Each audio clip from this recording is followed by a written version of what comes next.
नमस्कार दोस्तों, स्वागत है आप सभी का आपके अपने प्यारे से YouTube चैनल हाईफाई स्टडी पीडिया में। दोस्तों, आज का ये वीडियो काफ़ी खास होने वाला है क्योंकि इस वीडियो में हम क्लास 10वीं हिंदी के जो बुक का नाम है गोधुली, उसके महत्वपूर्ण सब्जेक्टिव प्रश्न को लेकर आए हुए हैं। आपका एग्ज़ाम काफ़ी नज़दीक आ चुका है। ऐसे में हम चाहते हैं कि आप एग्ज़ाम में ज़्यादा से ज़्यादा मार्क्स ले पाएँ।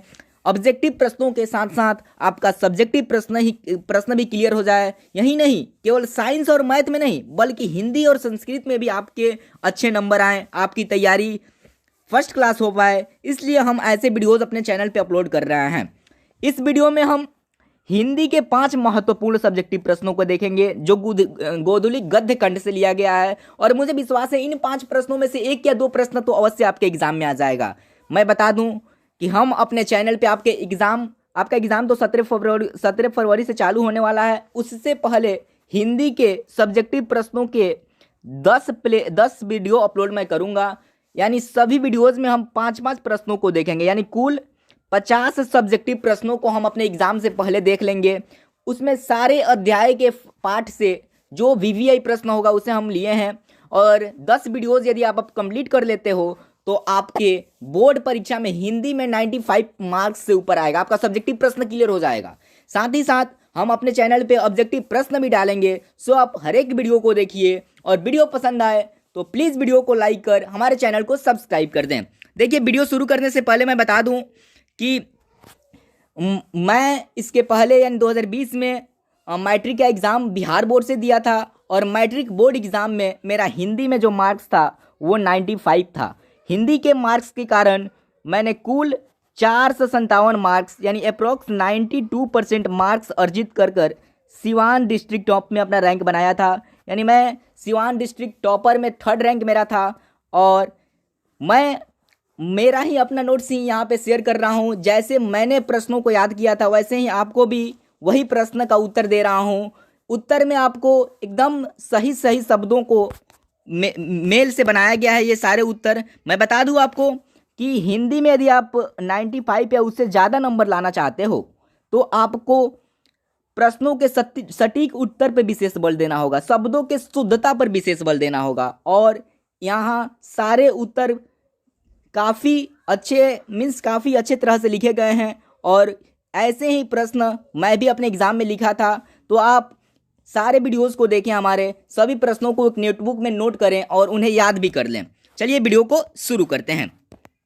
देखिए दोस्तों, फर्स्ट क्वेश्चन है, जाति भारतीय समाज में श्रम विभाजन का स्वाभाविक रूप क्यों नहीं कही जा सकती है? थोड़ा सोचिए, क्वेश्चन आए उसे 2 बार पढ़िए, उसके बाद से उसके बारे में विचार कीजिए, उसके बाद से अपना उत्तर लिखना शुरू कीजिए।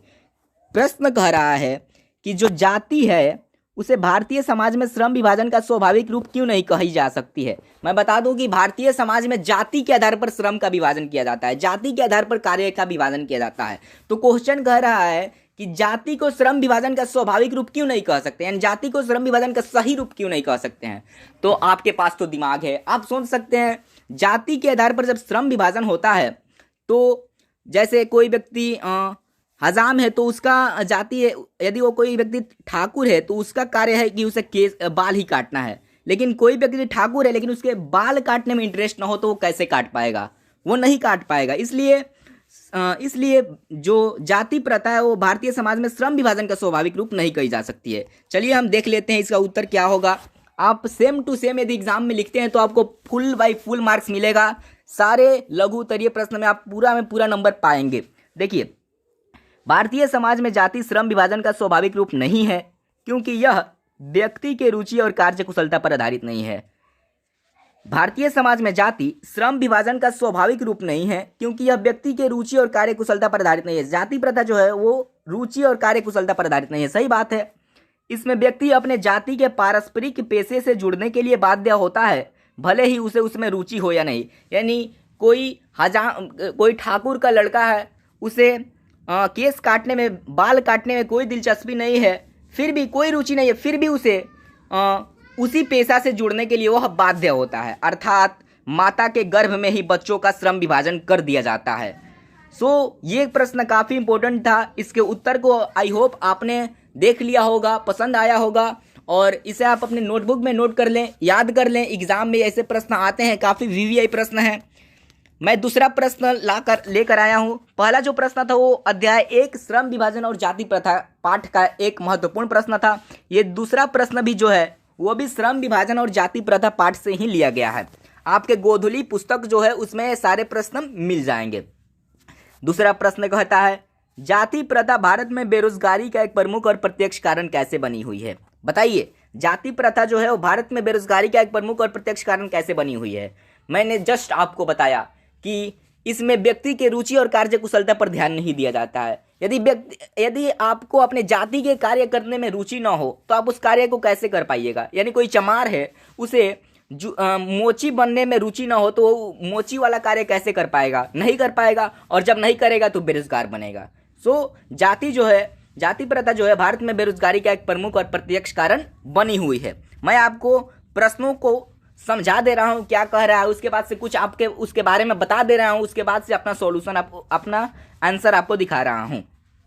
देखिए उत्तर, भारतीय समाज में श्रम विभाजन का आधार जाति है। श्रमिकों के रुचि और कार्य कुशलता का ख्याल इसमें नहीं रखा जाता है। श्रमिक में कार्य कुशलता नहीं हो अथवा कार्य के प्रति अरुचि हो तो अपने काम को मन लगाकर नहीं कर पाता है। सही बात है, यदि आपको काम पसंद नहीं आ रहा हो, अपने जाति का काम पसंद नहीं आ रहा हो तो आप मन लगाकर नहीं कर पाइएगा, जिससे उसकी विकास रुक जाती है और वह बेरोजगार बन जाता है। अतः जाति प्रथा भारत में बेरोजगारी का एक प्रमुख और प्रत्यक्ष कारण बनी हुई है। मुझे विश्वास है कि ये भी प्रश्न आपको समझ में आ गया हो और वीडियो अच्छा लग रहा हो। यदि आपको लग रहा हो कि हाँ वाकई ऐसे प्रश्न एग्जाम में आते हैं, इस वीडियो को देखने के बाद से मेरा कम से कम 5 नंबर क्लियर हो जाएगा। सो आप इस वीडियो को अवश्य लाइक कर दीजिए और ऐसे ही वीडियोज़ के लिए हमारे चैनल को सब्सक्राइब कर बेल आइकन को प्रेस कर दें। चलिए क्वेश्चन 3 लाते हैं। काफ़ी स्टार प्रश्न है, वीवीआई प्रश्न है। कहानी के शीर्षक 20 के दांत। 20 के दांत जो आपका दूसरा अध्याय है उसकी सार्थकता को स्पष्ट करना है। तो मैं बता दूं आपको, 20 के दांत नामक जो कहानी है उसके लेखक है नलिन बिलोचन शर्मा। यहाँ पे लिखा हुआ है नलिन बिलोचन शर्मा उसके लेखक हैं। आप याद कर लीजिएगा, ऑब्जेक्टिव में आ सकता है। चलिए मैं आपको इस कहानी के शीर्षक जो 20 के दांत है उसकी सार्थकता स्पष्ट करके बताता हूं। यानी हमें बताना है कि क्या लेखक जो है वो 20 के दांत कहानी का नाम लिखे हैं, क्या उन्हें वही नाम लिखना चाहिए? क्या वो नाम इस कहानी को सूट करता है? यही हमें बताना है। तो देखिए, कहानीकार नलिन बिलोचन शर्मा द्वारा रचित 20 के दांत शीर्षक कहानी बिल्कुल ही सार्थक है। इतना आपको लिखना है। देखिए, इतना आपको किसी भी पाठ का पूछे कि कहानी के शीर्षक कहानी के शीर्षक भारत से हम क्या सीखें, पाठ की सार्थकता स्पष्ट करें, तो आपको लिखना है कहानीकार द्वारा दिया गया शीर्षक बिल्कुल ही सार्थक है। पहले लिखना है। तो मैंने लिख दिया है कहानीकार नलिन बिलोचन शर्मा द्वारा रचित 20 के दांत शीर्षक कहानी बिल्कुल ही सार्थक है। उसके बाद देखिए, सेन साहब का खोखा सांप की तरह विषैला था। सेन साहब का जो बेटा कासू था वो काफी विषैला था। वह मन बढ़ू स्वभाव का था। वह अपने आगे किसी को कुछ नहीं समझता था। सांप की तरह फुफकारने वाला सेन साहब का वह पुत्र मदन से ऐसा मार खाया कि वह फिर गली में आकर किसी पर फुफकार नहीं सकता था। अर्थात मानो मदन ने उसके 20 के दांत ही तोड़ डाले हों। अब आपको समझ में आ रहा होगा कि कहानीकार द्वारा जो दिया गया शीर्षक 20 के दांत है वो बिल्कुल ही सार्थक है। इस प्रश्न को आप याद कर लीजिएगा, काफी इंपॉर्टेंट प्रश्न है। मुझे लगता है कि इस साल ये प्रश्न आपके एग्जाम में आ सकता है। सो प्लीज इस प्रश्न को आप अवश्य याद कर लीजिए। चलते हैं अपने नेक्स्ट प्रश्न की ओर। ये तो भाई उससे भी वीवीआई है, ये और ज्यादा वीवीआई प्रश्न है। ये भी अध्याय 2 20 के दांत नामक कहानी से लिया गया प्रश्न है। क्वेश्चन नंबर 4 है, खोखा किन मामलों में अपवाद था? जब आप गोधुली का अपना पुस्तक उठाइएगा हिंदी का तो दूसरा अध्याय आपको 20 के दांत मिलेगा। 20 के दांत नामक कहानी में ये प्रश्न आपको मिल जाएंगे। ओके, देखिए खोखा किन मामलों में अपवाद था? तो मैं बता दूं कि उसका जन्म जो हुआ था 5 बहनों के बाद हुआ था। 5 बहनों के बाद उसका जन्म हुआ था, तो वो जन्म के मामले में भी अपवाद था, जन्म के मामले में भी पीछे था। साथ ही साथ घर के नियमों का भी अपवाद था। चलिए देख लेते हैं। देखिए, खोखा जन्म के संदर्भ में जीवन के नियम और साथ ही साथ घर के नियमों का भी अपवाद था, क्योंकि उसका जन्म 5 बहनों के बाद हुआ था। जैसा कि मैंने आपको बताया, घर में सारे नियम बहनों के लिए ही लागू होते थे, खोखा उन नियमों के ऊपर था। ओके, ये प्रश्न आप याद कर लीजिएगा। और मैं आपको एक सलाह दे दूं कि जो कहानी है उसे आप पढ़ लें, कहानी की तरह होता है। ये जो 20 के दांत नामक जो पाठ है, 20 के दांत नामक जो पाठ है वो कहानी की तरह है। एक बार यदि आप उस अध्याय को रीडिंग डाल देते हैं तो आपको सारी कहानी आपके दिमाग में आ जाएगी कि ऐसे ऐसे हुआ, एक खोखा था, एक मदन था। ऐसी ऐसी बातें उस कहानी में आपको बताई गई हैं। कहानी की तरह है, जैसे आप मूवी देखते हैं तो आपको कहानी समझ में आ जाता है, वैसे ही आप उस अध्याय को पढ़ लेंगे तो वो एक मूवी की तरह है। तो कहानी को आप याद कर ली, कहानी को पढ़ लीजिए एक बार, उसके बाद से सारे प्रश्न आपसे खुद व खुद बन जाएंगे। लेकिन कविता में थोड़ी आपको दिक्कत होगी, भाषण जो है उसमें थोड़ी दिक्कत होगी। जैसे ये एक कविता आ गया है, लेखक की दृष्टि से सच्चे भारत का दर्शन कहाँ हो सकता है। ये एक भाषण है, ये कहानी नहीं है। ये जो अध्याय है भारत से हम क्या सीखे, जिसका लेखक है मैक्स मूलर, उसी से ये प्रश्न लिया गया है। और भारत से हम क्या सीखे पाठ जो है वो एक प्रकार का भाषण है।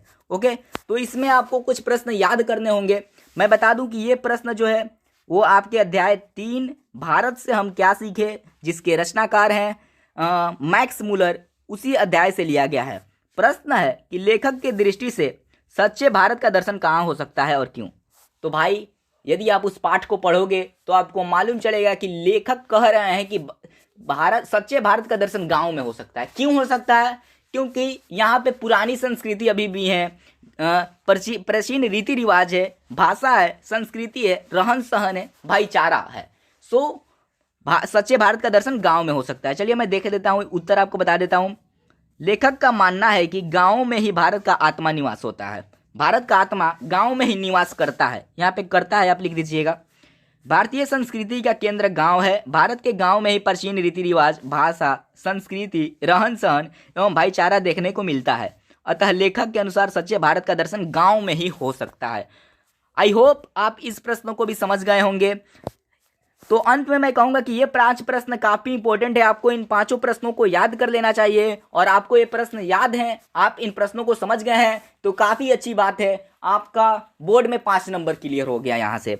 सो ऐसे ही हम अपने चैनल पे आगे भी वीडियोस लाते रहेंगे। आगे भी इंपॉर्टेंट ऑब्जेक्टिव प्रश्न, साथ ही साथ सब्जेक्टिव प्रश्न, अन्य सब्जेक्ट के, केवल हिंदी के नहीं, साइंस, सोशल साइंस, मैथ के, सभी सब्जेक्ट्स के ऑब्जेक्टिव एंड सब्जेक्टिव प्रश्न हम आपके बोर्ड की प्रिपरेशन के लिए लाते रहेंगे। सो ऐसे ही वीडियोस के लिए हमारे चैनल को सब्सक्राइब कर बेल आइकन को प्रेस कर दें।